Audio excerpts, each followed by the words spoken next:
उस नाम की महिमा का पता लगेगा आपको कि नाम आपके लिए कितना अच्छा कारक है, कितना आपके कार्य सिद्ध करने वाला है, किस तरह से आपके कर्म काटने वाला है। वो जाहिर में अगर जानना चाहते हो, जब कभी विपदा तुम्हारे ऊपर आए, जब कोई बुरा वक्त आए, तब उस नाम को आजमा लेना। आप सभी को राधा स्वामी। देखिए, जो आज का सत्संग का विषय है उसमें महाराज जी ने बताया कि अगर हमें कोई दुख है तो हमें भगवान का सुमिरन करना चाहिए, हमें नाम को आजमा कर देखना चाहिए। अगर हम सच्चे मन से नाम का सुमिरन करते हैं तो नाम हमारे किस तरह कल्याण कर देता है, किस तरह हमारे जीवन से दुखों को दूर कर सकता है। और साथ ही महाराज जी ने बताया कि जो जीव भगवान की भक्ति करता है, सतगुरु के चरणों में भक्ति करता है, उस जीव के जीवन में कोई भी कष्ट नहीं आ सकता, कोई भी दुख नहीं आ सकता। और अगर कोई कष्ट दुख आता है तो नाम उसकी संभाल करता है। और ये बातें महाराज ने सत्संग में बहुत प्यारी प्यारी बताई है। तो चलिए आपका कीमती समय लेते हुए सत्संग को शुरू करते हैं। कृपया सत्संग को पूरा सुनकर पुण्य भागीदार अवश्य बनिए। राधा स्वामी। उन्होंने भी ये नहीं कहा, लेकिन ये परखने के लिए, जांचने के लिए एक उनको प्रश्न दे दिया कि जिसको सुलझाओ। प्रश्न को हल करना नहीं जानते, प्रश्न को प्रश्न में ही उत्तर देते हो। प्रभु की भक्ति इतनी आसान नहीं है। विषय से जो रहे उदासा, परमार्थ की जामन आशा, धन संतान प्रीत न जाके, खोजत फिर साथ गुरु जाके। विषयों से जो उदास हो जाता है, कौन से विषय? विषय ये 5 ही नहीं है, रस भी 5 ही नहीं है, हर चीज का विषय है। बोलने का भी विषय है, बैठने का भी विषय है, सोने का भी है, खाने का भी है, पीने का भी है, देखने का भी है। कौन से विषयों की कहोगे? 5 विषय 10 रूप चिन्हों का मूल उखाड़े जी, और हृदय अंदर गुप्त नर गुरु उन्हें उगाड़े जी। इस हृदय के अंदर गुप्त नयन है, अगर गुरु मिल गया तो उनको उगाड़ देगा। लेकिन हम कहते हैं कि ना जी गुरु जी आप करो मेरा, तो बस मैं आपका हो गया। आप गुरु के हुए कब? गुरु के कब हुए बोलो? गुरु की निंदा से तुम नहीं डरते, गुरु को मानस रूप समझते, गुरु की निंदा से डरते हो क्या? सुनते हो बड़े चाव से, हंसी मजाक उड़ाते हो, अपने बाप की, अपने भाई की, अपने पत्नी की बुराई सुनते हो कभी? गुरु की तो बहुत सुनते हो, नाम की बहुत सुनते हो। कहाँ हो गुरु के, कहाँ हो धर्म के? कौन सा धर्म है ये? इसलिए विषयों से जो उदास नहीं होता और परमार्थ की जिसकी चलने की हिम्मत ही नहीं है। हम तो दुनियादारी को अपने कंधे पे उठाए फिरते हैं।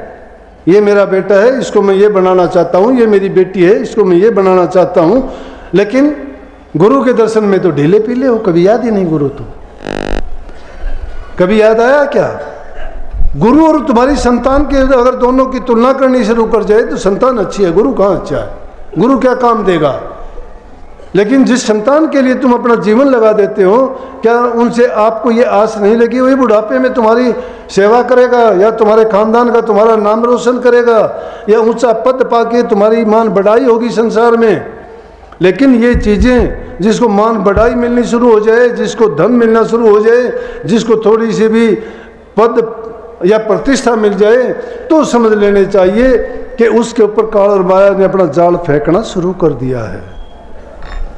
जब वो जाल फेंका जाता है, उनकी बुद्धि को, उनके मन को और चित्त को हर लेंगी वो चीजें, और उनको हर लेंगी, फिर वो चीजें आपको अच्छी नहीं लगेंगी।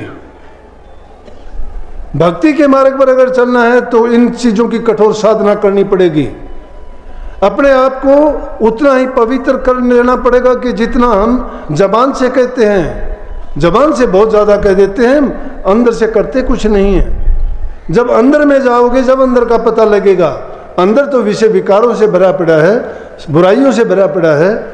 और बात करते हैं हम 7वें आसमान की, धुन की, प्रकाश की, नूरी गुरु की, और कहते हैं कि मेरा तो कल्याण अभी हो जाना चाहिए, इसी जीवन में हो जाए। मैं सब मंजिलों को तय कर लिया है। मंजिलों की तय करने की ना सोचो, अपने जीवन को पवित्र बनाने की सोचो। जब जीवन पवित्र हो जाएगा, मंजिलें कहीं नहीं हैं, मंजिलें तुम्हारी साफ हो जाएंगी, 1 मिनट में तय हो जाएंगी। जब तक उस रास्ते पे ही नहीं चलते, बात करते हैं बैठे बैठे यहाँ की। संत मत बहुत ही शुरू में मैंने कहा था कि स्वामी जी महाराज ने कह दिया कि बहुत ही सादा है, कि छोटा भी करो बड़ा भी करो कोई भी करो, भेदभाव नहीं है, सब एक समान है। दिल के अंदर प्रेम होना चाहिए, ना उनमें जाति देखी जाती है और ना ही ऊंचे पद देखे जाते हैं। ये सारी की सारी चीज़ें यहाँ छोड़ के गए, इसीलिए उनके उदाहरण दिए जाते हैं कि जो इन चीज़ों के अंदर पड़े, क्या कोई साथ लेके गया? साथ इंसान का अपना कर्म जाता है। जो बुरा करके जाता है वो बुरा कर्म भोगने के लिए फिर संसार में आता है और फिर उसको मौका नहीं मिलता, क्योंकि वो कर्म भोगते भोगते उसको टाइम नहीं मिलता। इसीलिए ये दुर्लभ चोला कहा गया कि जिन लोगों को सारी चीज़ें अच्छी मिली हैं, अच्छा शरीर मिला, सारी इंद्रियां आपकी सही हैं, मन आपका सही है, अवसर मिला सत्संग का, गुरु मिला है बड़े आसान तरीके से, नाम की दीक्षा भी आपको मिली है, फिर विषय विकारों में किस लिए गिरते हैं हम? क्या वो विषय विकार हमारे किसी काम आएंगे? जिन रसों को, जिस आनंद को कुछ समय के लिए भोगने के बाद तुम सोचते हो कि हमें बड़ा आनंद मिलता है, उस कितनी देर के लिए मिलता है? वो आनंद तो शायद चंद सेकंड, चंद मिनटों के लिए मिलता होगा, लेकिन परिणाम तो उसका बहुत दूर तक आपको तंग करेगा। वो भोगना बड़ा मुश्किल हो जाएगा। फिर जब कोटी कंगले भिखारी बन के दुनिया में आओगे, फिर शिकायत करोगे, फिर कहोगे कि मेरी क्यों हालत करी, फिर परमात्मा को कोसोगे, कहीं इस दोष दोगे कर्म को और कहीं भाग्य को, फिर भी अपने आप को तो बचाओगे कि मैंने नहीं, मेरा कर्म ऐसा था। कर्म नहीं, तूने कर्म ऐसा किया था, ये याद कर। कर्म किसी और ने नहीं बनाया, कर्म हमने बनाया, तो भोगे भी हम गए और भोगते वक्त भी शिकायत ना करो। इसीलिए गुरु ये ज्ञान दे देता है कि जो ज्ञानवान समझवान हैं और जब कर्म भोगना पड़ता है तो शिकायत नहीं करते, बल्कि हंस के उसको कर्म को भोगते हैं और कहते हैं कि मैंने किया था। इसीलिए संतों के जीव जिन्होंने नाम को जान लिया और जो गुरु की शरण में रहनुमाई में रह के काम करते हैं, वो इस बात को समझ जाते हैं। वो तो ये प्रार्थना करते हैं कि मालिक मेरे सारे कर्म इसी जीवन में पूरे कर देना, आगे मुझे जन्म ना देना। लेकिन वो कब करते हुए कि आदमी बैठा बैठा गीत गाता रहे और मंजिल की तरफ एक कदम भी ना रखे तो उसका कुछ नहीं। अच्छे कर्म करते चलो, बुराइयों को त्यागते चलो और जो किए हैं उनके लिए पश्चाताप करो और अच्छा करने का अपनी जिंदगी में पूरा प्रयास करो, तो निश्चित रूप से हमें मंजिल भी मिलेगी, जीवन भी हमारा कामयाब और सफल होगा। तो बसंत पंचमी का ये त्योहार ये संदेश देता है। बसंत बहुत अच्छे मौसम और ऋतु का प्रचारक है कि जिसमें बड़े ना गर्मी है ना सर्दी है, खेतों में फसल है बहुत अच्छी, पेड़ पौधों में नए फूल फल आ जाएंगे, पक्षी चहचहाएंगे, बड़ा आनंद भरा आलम होगा। इसीलिए इंसान का बसंत क्या है कि जिसने गुरु से नाम ले लिया और नाम लेके वो अपने जीवन में ये बसंत रूपी खुशियाँ प्रकट कर लेगा, उसके लिए बसंत है। ये बसंत पंचमी इसीलिए स्वामी जी महाराज ने इस त्योहार को चुना था कि इंसान का जीवन बसंत है। नहीं तो 84 लाख योनि में भटकते भटकते हमें याद नहीं किस किस योनि में क्या क्या धक्के खाए, क्या क्या कर्म किए, क्या क्या हमने भोगे। लेकिन अब ये बसंत मिला है हमें, जिसको उन्होंने कह दिया कि ये तन तुमने दुर्लभ पाया, कोटि जन्म जब भटका खाया। कोटि जन्मों में भटका खाने के बाद इंसान का चोला मिला और कहते हैं इसको अब व्यर्था ना खो। व्यर्था कौन खोता है? वही खोता है जो इसका मूल्य नहीं जानता।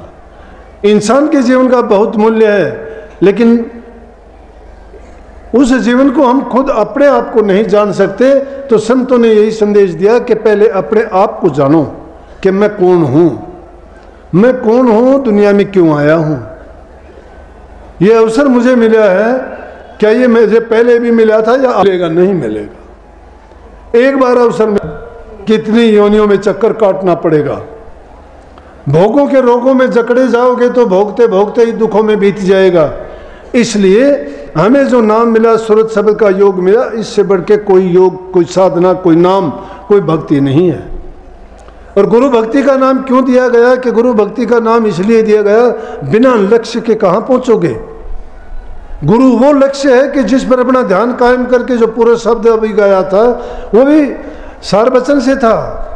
उसमें कहा कि गुरु का ध्यान कर प्यारे, बिना इसके नहीं छुटना, नाम के रंग में रंग जा, मिले तो धाम नहीं जपना।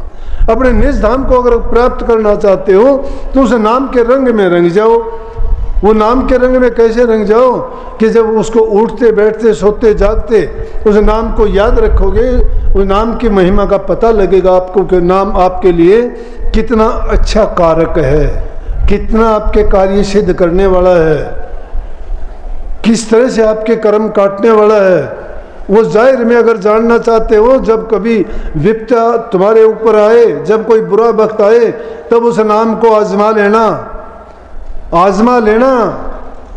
दुख बार बार आता है, दूसरे के सामने रोने की बजाय उस मालिक से प्रार्थना करना, एकाग्र चित्त होकर कहना कि मालिक ये मेरा कर्म है, मैंने किया है और तौबा करता हूँ आपके आगे, आपकी मर्जी है जैसे भी भुगतवाओगे उस नाम का सच्चे दिल से निर्विकल्प होके अगर तुम सुमड़ मात्र भी करोगे तो देखते देखते तुम्हारा दुख गायब नहीं हो जाए तो मुझे शिकायत करना।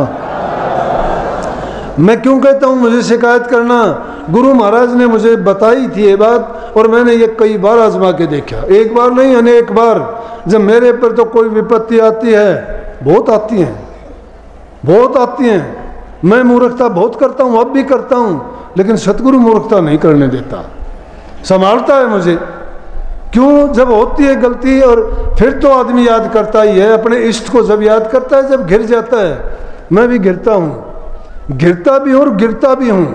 जब गिरता और गिरता हूँ, गिरता तो हूँ दुखों से, और गिरता हूँ कि मैं गुरु के वचन को छोड़ के गलत कर देता हूँ, और दूसरे ही क्षण मुझे एहसास भी हो जाता है मुझे ऐसा नहीं करना चाहिए था, लेकिन गुरु महाराज प्रकट होकर मेरे लिए काम कर देते हैं। फिर पछताता हूँ कि छोटे छोटे काम के लिए गुरु को दुख देना।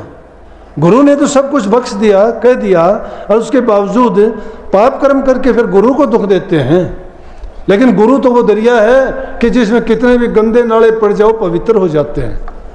गंगा में पड़ने वाले कितने भी दूसरे नाले नदी गिरती हैं वो सब गंगा जल कहलाती हैं। लेकिन ऐसे कर्म नहीं करता। कभी सोचते हो कि मैं कोई पाप कर्म नहीं, गलती करता हूँ। जैसे किसी को कटु वचन बोल दिया, मुझे दुख हो जाता है कि मुझे नहीं बोलना चाहिए था। किसी को कुछ कह देता हूँ कि उसका कर्म था वो कर लेता पूरा, मुझे क्यों उसका दुख उठाना, क्यों कहना। किसी को सच्ची बात कहने से भी अच्छी बात नहीं है, लेकिन वो कह के मुझे उसी टाइम पछतावा हो जाता है। लेकिन गुरु महाराज मेरे हर स्थिति में, हर बुरे वक्त में अपने आप संभाल के मेरे सारे कार्य सिद्ध करते हैं। इसलिए मैं आपको भी कहता हूँ कि नाम को और गुरु को कभी ना भूलो। जो उनको याद रखेगा उसके कार्य सारे सिद्ध होंगे। आजमाओगे तुम्हें आपको भी पता लग जाएगा कि गुरु किस प्रकार से हाजिर नाजिर रह के हमारे काम करते हैं। लेकिन करते उन्हीं के हैं जो अपनी हाजिरी लगवाता है। ये तो है नहीं कि कभी हूँ तो भूले से भी गुरु को याद नहीं करते, और दुख आवे जब कह दो कि मेरा कैंसर ठीक कर गुरु जी, मैं तो आपका ही आसरा है। सारे टक्कर मार ली, सारे टक्कर मार ली, सारे टक्कर करे। भूत जाड़ा पे गए, शाने भोप्या पे गए, किते गंडे तबीज लेके आए, किते फलाना सर गए, किते फलानी पुर गए भाई, किते सर गए, किते खेड़े गए, किते पुर गए। मैंने कब कहा था उड़े जाओ? मैं तो एक के धाम बताता हूँ कि गुरु के दर पर चले जाओ और कहीं जाने की जरूरत नहीं है। गुरु तुम्हारे से दूर नहीं है, दर का मतलब दूर है ही नहीं, वो दरवाजा तुम्हारे पास ही है। अंदर में जाती मारो, 9 दरवाजे छोड़ के 10वीं गली में चल पड़ो। गुरु तो हाजिर नाजिर खड़ा झोली दे के बुलाता है, आ जाओ। आप नहीं जाते तो गुरु क्या करेगा? इसीलिए कबीर साहब ने कही ने, मारी थी लागी नहीं बंक नाल में फूक, गुरु बेचारा के करे जब चेला मैं ही चूक। दोष गुरु का नहीं है। चेले अगर भटक जाएं तो गुरु कहाँ तक क्या करेगा? यही जीवन मिला है, अवसर है, ये बसंत मिला है। इसका आनंद तब मिलेगा नाम की कमाई करोगे। नाम की कमाई करने से ही आपका कल्याण होगा। बाकी तो संसार की मिथ्या चीजें हैं। और मैं तो आपके लिए दुआ करूंगा कि गुरु महाराज आपको सद्बुद्धि दे, आपके मन को भक्ति में लगाए, नाम में लगाए, और ज़्यादा से ज़्यादा नाम का कमाई करके आप इसी जीवन में इस जन्म मरण से मुक्त हो जाओ। सबको आशीर्वाद। राधा स्वामी। राधा स्वामी। सत्संग को पूरा सुनने के लिए आपका बहुत बहुत धन्यवाद। तो प्यारी साध संगत जी, जैसे इस सत्संग में महाराज जी ने बताया कि जो इंसान चतुर्य भक्ति करता है, जिस इंसान का विश्वास अपने गुरु पर होता है, उसके सभी कार्य पूर्ण हो जाते हैं, उसका कोई भी कार्य अधूरा नहीं रहता और उसके जीवन में कोई भी कष्ट और दुख नहीं आ सकता। और जैसा कि महाराज जी ने बताया कि अगर हमें कोई दुख आता है तो हमें सच्चे मन से नाम का सुमरन करना चाहिए, सच्चे मन से भगवान को याद करना चाहिए। वह भगवान ही, वह नाम का सुमरन ही हमें पार उतारता है और हमें सभी दुखों से छुटकारा दिलाता है। तो जैसे ही महाराज ने सारी बातें बताई है, उन सभी बातों को आप अपने जीवन में अवश्य उतारिए और अपने जीवन को सफल अवश्य बनाइए। और साथ ही अगर आपको सत्संग अच्छा लगा तो कमेंट बॉक्स में राधा स्वामी लिखकर पुण्य भागीदार अवश्य बनिए। मिलते हैं जल्दी एक नए और बहुत ही प्यारे सत्संग के साथ। तब तक के लिए राधा स्वामी।